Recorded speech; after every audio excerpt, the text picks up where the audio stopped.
अंतिम वाला राजयोग कल का क्या था? अधि हाथी रखने वाला राज। अच्छा, अधिक हाथी रखने वाला राजयोग।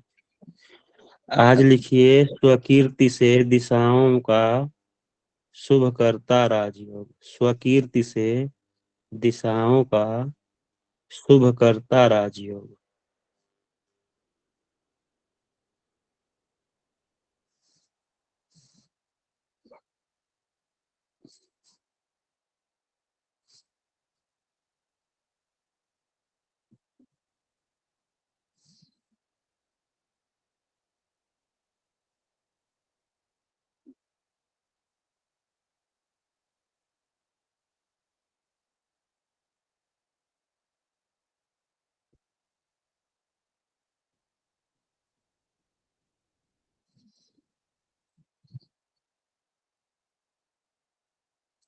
यदि चंद्र बुध मंगल ये नीच भिन्न स्थान में, यदि चंद्र बुध मंगल, यदि चंद्र बुध मंगल ये नीच भिन्न स्थान में अपने अपने भिन्न स्थान में अपने अपने, यदि चंद्र बुध मंगल ये नीच भिन्न स्थान में अपने अपने नवमांश में हो, अपने अपने नवमांश में हो,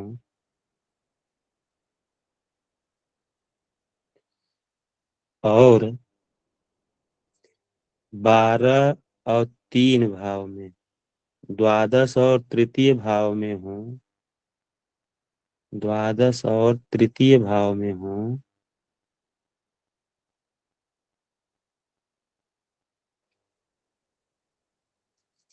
तथा अस्त नहीं हो, तथा अस्त नहीं हो,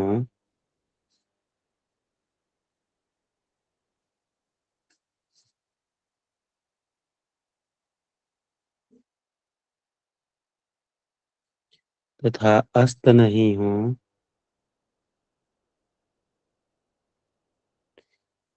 और चंद्र सहित गुरु पंचम भाव में हो तो,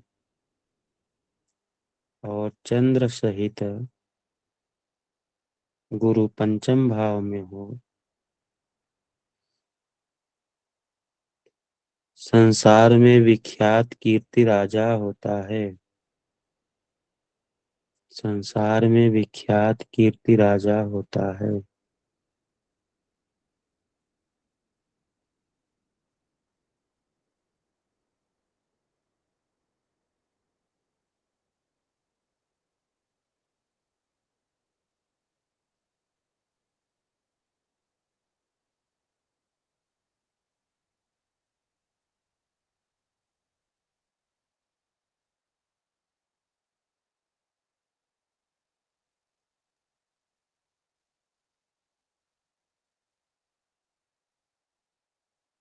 बोलिए विवेक जी।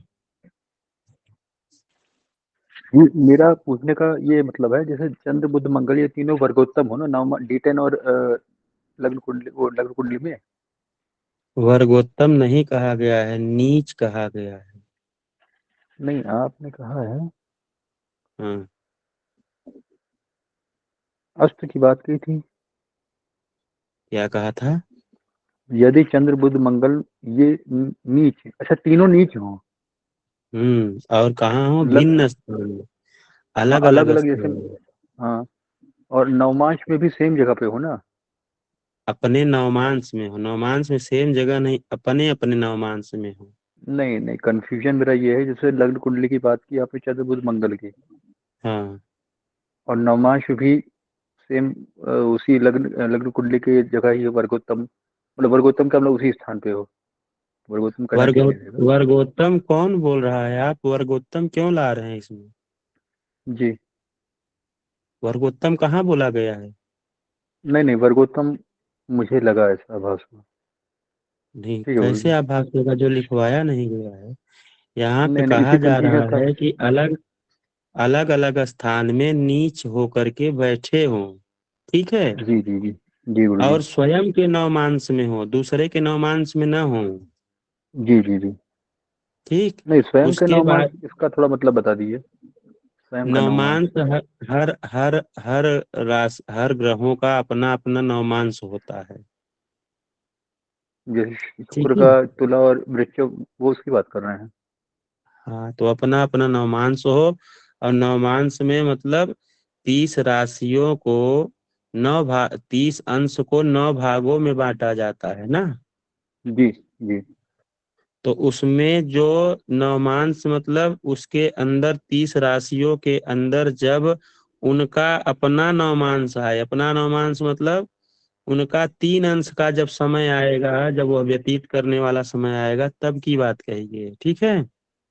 जी जी गुरु जी। हम्म। हाँ, तो उसमें हूँ। ऐसा नहीं कि पता चला कि 1 से 3 तक सूर्य का नवमांश हो और उसमें मंगल आए हों, वह नहीं। गुरुदेव प्रणाम। 3 से खुश रहिए।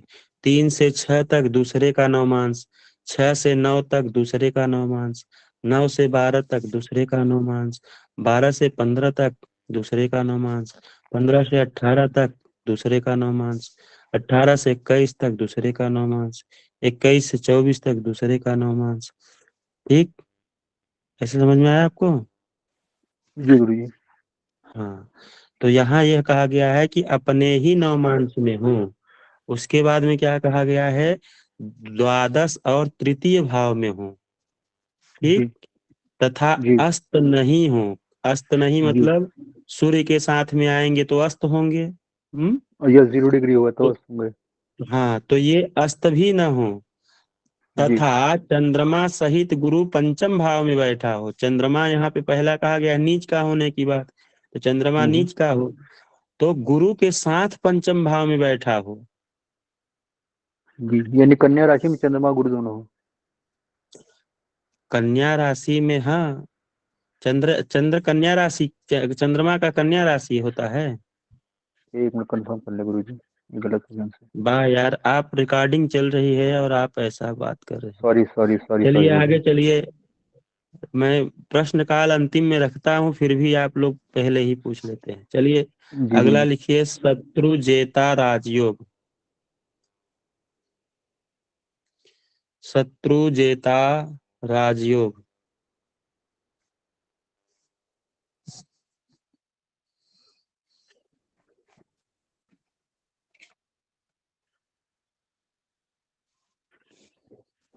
जन्म पत्रिका में नीच और शत्रु वर्ग से भिन्न स्थान में, जन्म पत्रिका में नीच और शत्रु के वर्ग से भिन्न स्थान में कोई भी 3 ग्रह, कोई भी 3 ग्रह जन्म पत्रिका में नीच और शत्रु के वर्ग से भिन्न स्थान में कोई भी ग्रह, कोई भी 3 ग्रह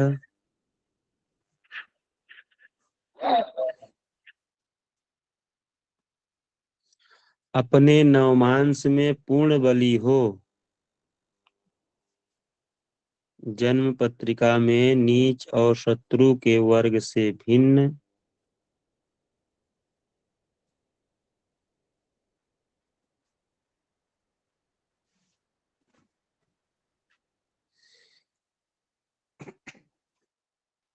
स्थान में कोई भी 3 ग्रह अपने नवमांस में पूर्ण बली हो। अपने नवमांस से, अपने नवमांस में पूर्ण बली हो, उन पर शुभ ग्रहों की दृष्टि हो।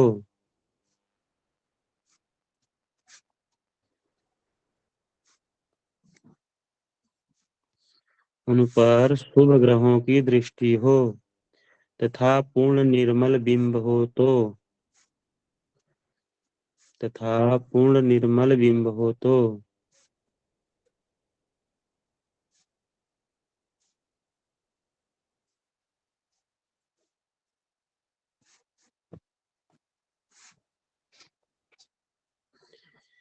जन्म पत्रिका में नीच और शत्रु के वर्ग से भिन्न स्थान में कोई भी 3 ग्रह अपने नवमांश में पूर्ण बली हो, उन पर शुभ ग्रहों की दृष्टि हो तथा पूर्ण निर्मल बिंब हो तथा पूर्ण निर्मल बिंब हो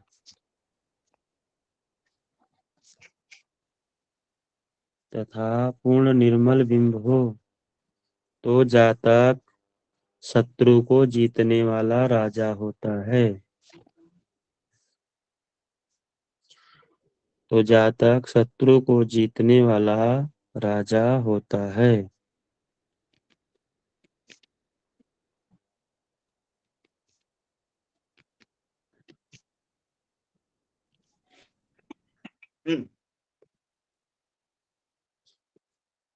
अगला लिखिए सार्वभौम राजयोग। ये तीसरा सार्वभौम राजयोग है। परसों आप लोगों ने एक लिखा था, फिर कल एक लिखा था, फिर आज लिख रहे हैं सार्वभौम राजयोग।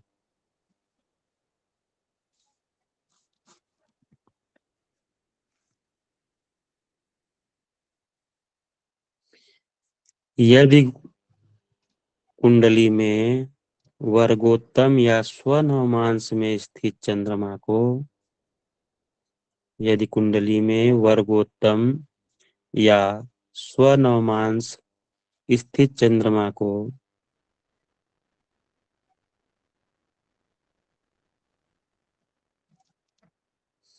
यदि कुंडली में वर्गोत्तम या स्वनवमांस स्थित चंद्रमा को बलवान ग्रह देखता हो,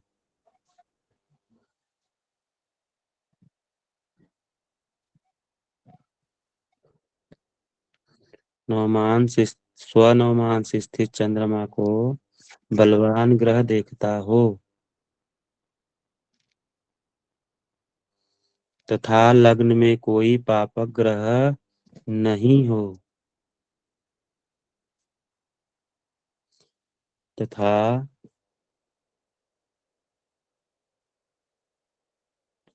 लग्न में कोई पापक ग्रह नहीं हो तो जातक सुंदर शरीर वाला चक्रवर्ती राजा होता है। तो राजा सुंदर शरीर वाला चक्रवर्ती राजा होता है।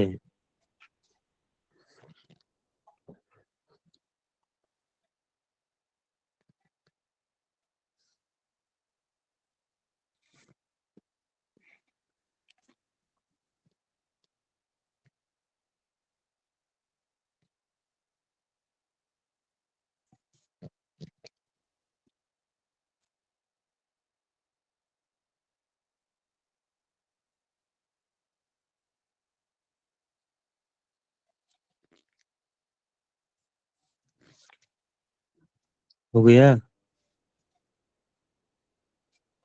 जी। अगला लिखिए अधिक हाथी वाला राजयोग। कल आपने लिखा था अधिक हाथी रखने वाला योग, आज आप लिख रहे हैं अधिक हाथी वाला राजयोग। कुंडली में चंद्रमा यदि जलचर राशि नवमांस में हो, कुंडली में चंद्रमा यदि जलचर राशि नवमांस में हो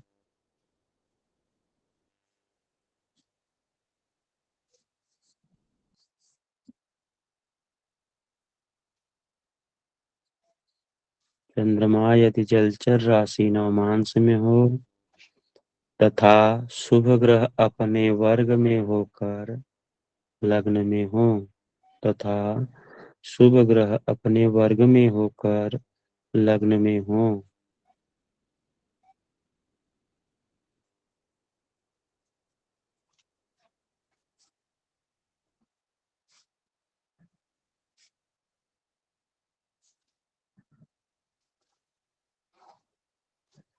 तथा शुभ ग्रह अपने वर्ग में होकर लग्न में हो। कोई बताएगा अपने वर्ग नवल जी, नवल जी, नवल जी,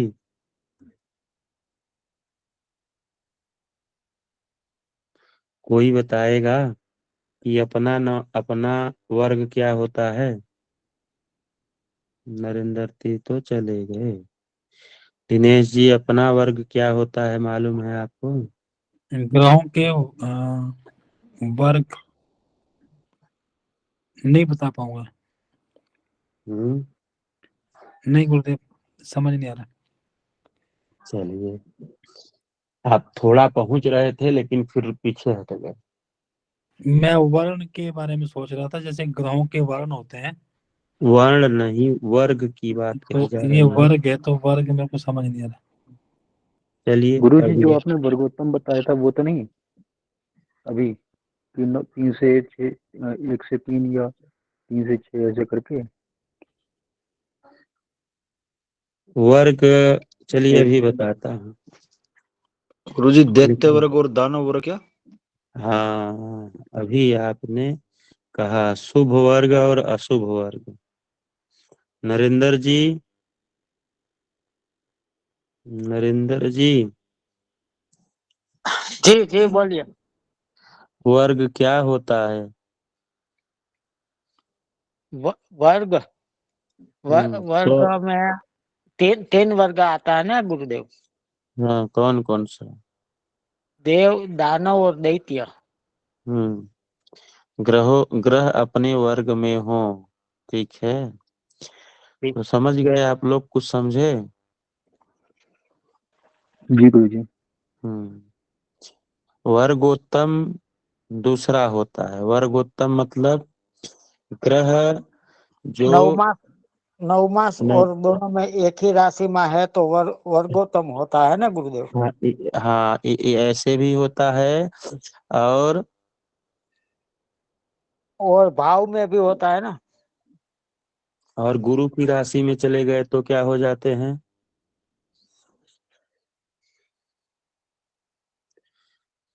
अगर कोई ग्रह लग्न में कहीं भी बैठे रहें और नवमांश में गुरु की राशि में चले जाएं तो क्या होते हैं?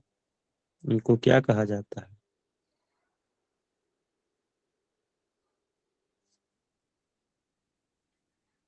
नहीं मालूम है? नहीं, वो तो मालूम नहीं है। वर्गोत्र क्या ही जाता है ना गुरुजी? हम्म वर्गोत्र कही जाता है। सुनील जी बताइए। गुरुजी वर्गोत्तम होता है। अब जैसे नरेंद्र जी ने तो बताया कि उसी राशि में हो, वहां भी तो वर्गोत्तम हो गया। तो मैंने थोड़ा सा इनको समर्थित कर दिया। बोल रहा हूँ लेकिन गुरुजी। अगर मान लीजिए गुरु की राशि में चले गए तो क्या हो जाएंगे?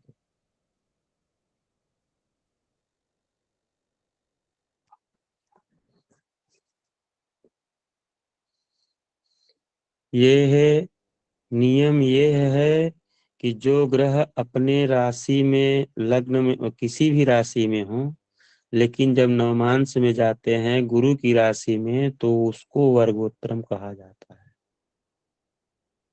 ठीक है।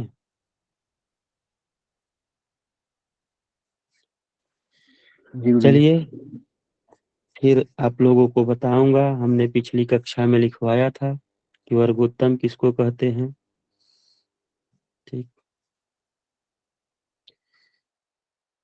शुभ ग्रह अपने वर्ग में होकर लग्न में हो तथा केंद्र में पापक ग्रह नहीं हो तो, तथा लग्न में तथा केंद्र में पापक ग्रह नहीं हो तो जातक बहुत हाथी आदि सवारी रखने वाला राजा होता है।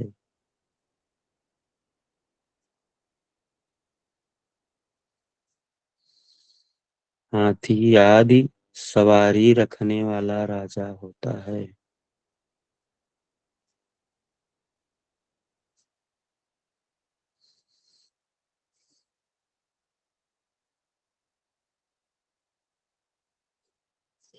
अगला लिखिए अपूर्व यशस्वी राजयोग। अपूर्व यशस्वी राजयोग।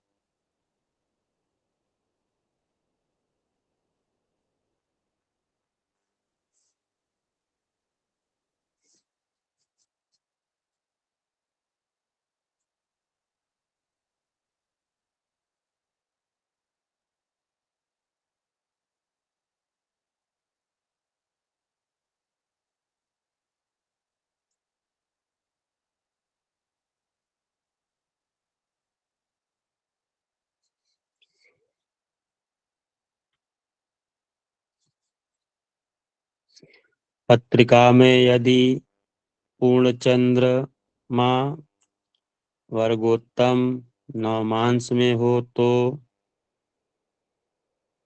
यदि पूर्णचंद्रमा वर्गोत्तम नवमांश में हो तो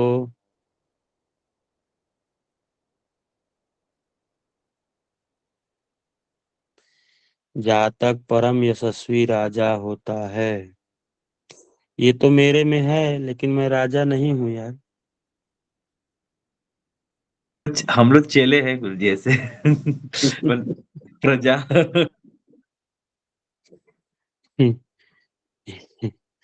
यदि पूर्ण चंद्रमा वर्गोत्तम नवमांश में हो तो जातक परम यशस्वी राजा होता है।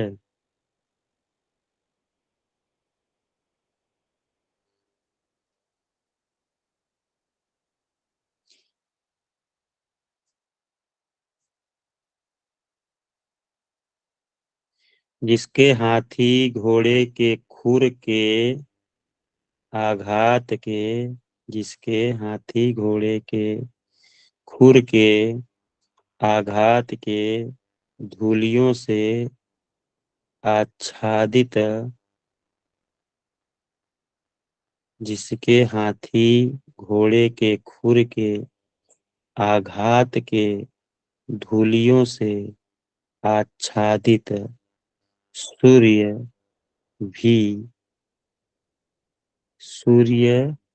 भी प्रातः काल के चंद्रमा, प्रातः काल के चंद्रमा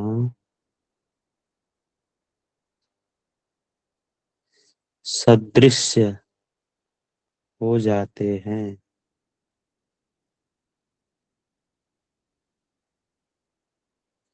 प्रातः काल के चंद्रमा सदृश्य हो जाते हैं।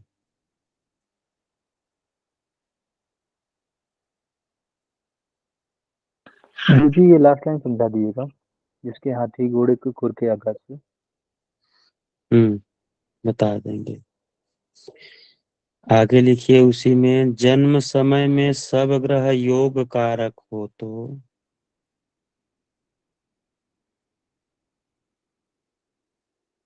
जन्म समय में सब ग्रह योग कारक हो तो जातक चक्रवर्ती होता है। अब सब ग्रह योग कारक कैसे होंगे? हम्म सब ग्रह योग कारक कैसे होंगे, कोई बताइए।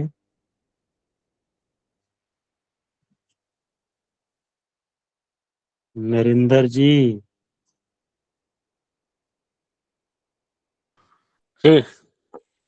सबसे बुजुर्ग आप ही हैं और आप ही नहीं बता रहे हैं। गुरुदेव सभी ग्रह तो वैसे तो योग करता नहीं होगा ना। योग कारक होंगे, पूर्ण योग कारक नहीं होंगे। हाँ तो यहाँ वही दिक्कत है ना गुरुदेव, जो लग्न के मुताबिक कारक और मारक तो होगा ही, तो उनको हम कहाँ ले रहे। इनको केंद्र और त्रिकोण में देखो रखिए। सभी हाँ ग्रह केंद्र और त्रिकोण में रहेंगे वो तभी तो योग कारक होंगे ना। हाँ तो हो सकता है। हम्म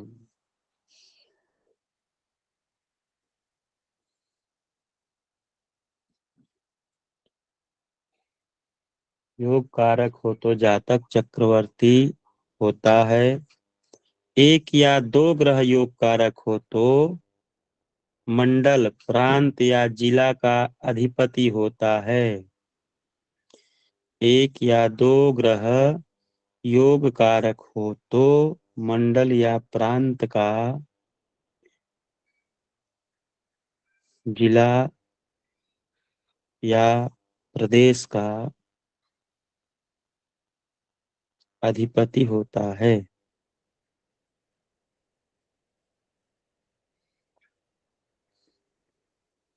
आप लोग लग रहा है रोज लिख लेते हैं और योगों को समझते नहीं।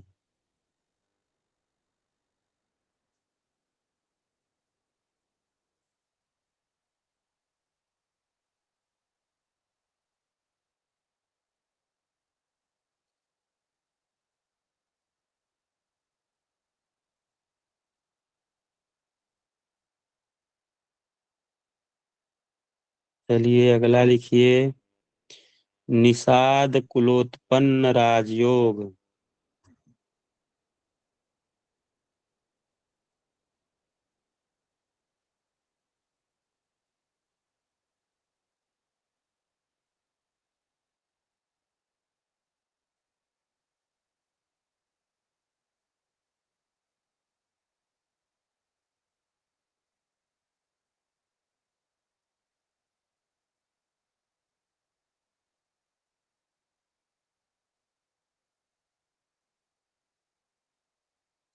अपने उच्च त्रिकोण या स्वराशि में स्थित होकर,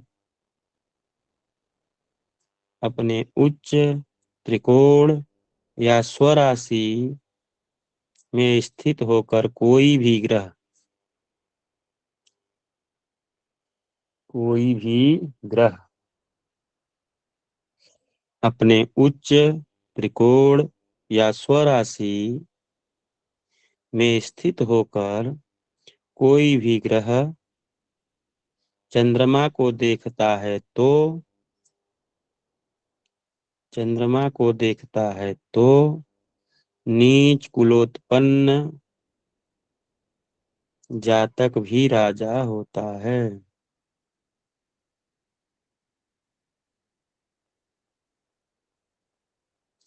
नीच कुलोत्पन्न जातक भी राजा होता है।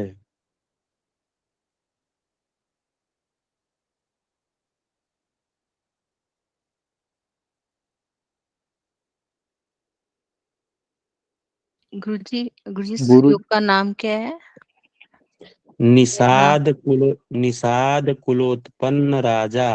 निषाद निषाद। में अच्छा, निषाद। गुरुजी ये योग तो मेरे कुंडली में दिखता है। दिखता है तो बढ़िया है, आप हमारे चेले हैं तो आगे चल करके हमको भी कहीं न कहीं स्थान देंगे, देंगे कि नहीं देंगे? बिल्कुल दें गुरुजी, लेकिन हम निषाद कुल से नहीं है। निषाद कुल की बात नहीं कह रहे हैं, कहने का मतलब है कि जब आपका जन्म हुआ था तो आप बहुत ही गरीबी में जन्म हुआ होगा, ऐसा कहने की बात कही जा रही है। ठीक है। गुरुजी थोड़ा अगर एक्सप्लेन करना चाहें तो, अगर आप दे दें तो अपनी कुंडली।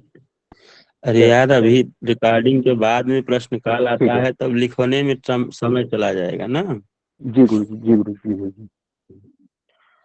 चलिए, महाराज योग। महाराज योग। यदि चंद्रमा अपनी राशि या दृष्काण में हो तो, यदि चंद्रमा अपनी राशि या दृष्काण में हो तो जातक राजा होता है।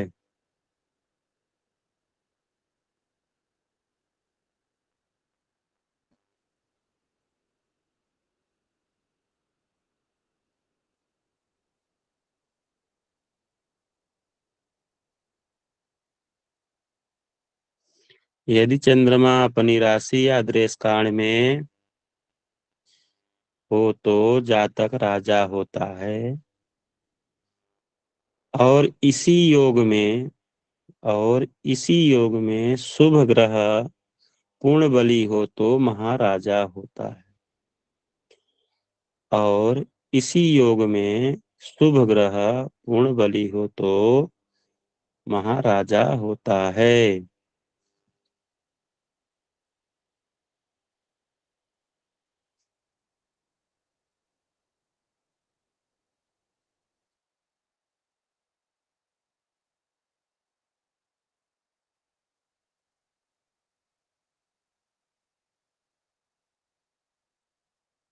हो गया। जी। जी। मुखिया योग लिख लीजिए। मुखिया, मुखिया जानते हैं ना, गांव का मुखिया, प्रधान।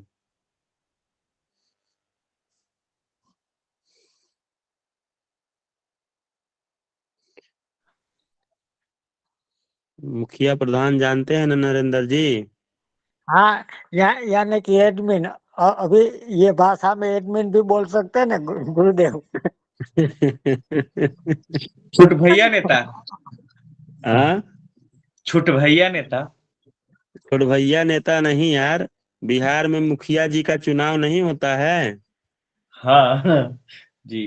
उस पे गाना भी सरपंच। बना है ना, मुखिया जी जी पे। जी और और यूपी में होता है ग्राम प्रधान। जी जी और वहाँ वहाँ राजस्थान में भी शायद मुखिया ही बोलते हैं। हरियाणा में भी मुखिया ही होते हैं। सरपंच मुखिया का चुनाव। हाँ, सरपंच एमपी में सरपंच होते हैं। यहाँ गुजरात में भी सरपंच होता है गुरुदेव। अच्छा, चलिए लिखिए ग्रामीण राजयोग। जो गांव का मुखिया होता है, जो गांव का चुन करके आता है, गांव से अपने चुन करके आता है, प्रधान होता है इलेक्शन द्वारा या मनोनीत, उसको मुखिया कहते हैं।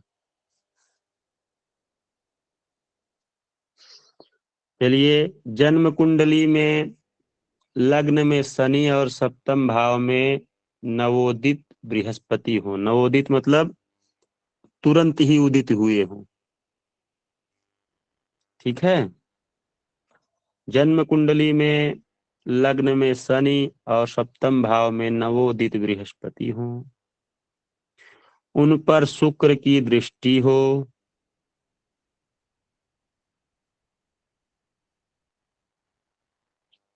उन पर शुक्र की दृष्टि हो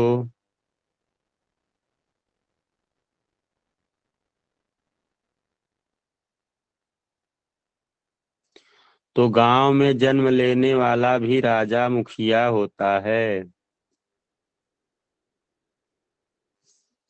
तो गांव में जन्म लेने वाला राजा भी मुखिया होता है।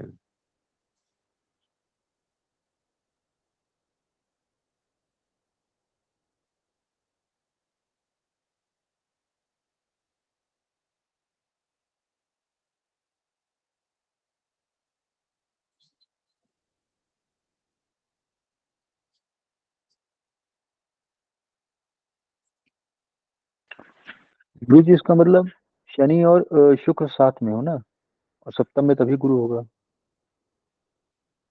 हाँ, यह भी कह सकते हो, यह भी कह सकते हो।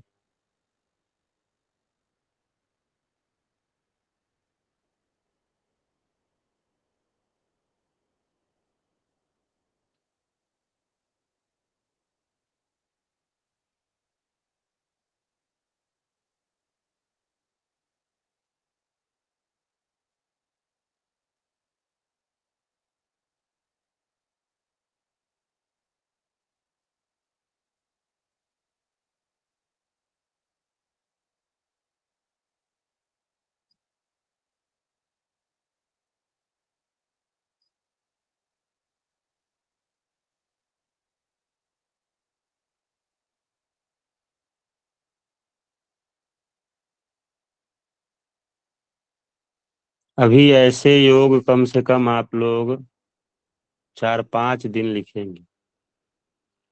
ठीक है। उसके बाद में लिखेंगे क्या, जातक भंग योग। जैसे चांडाल योग आदि होते हैं ना, तो वह लिखेंगे। तो आज की कक्षा यहाँ पे स्थगित करते हैं।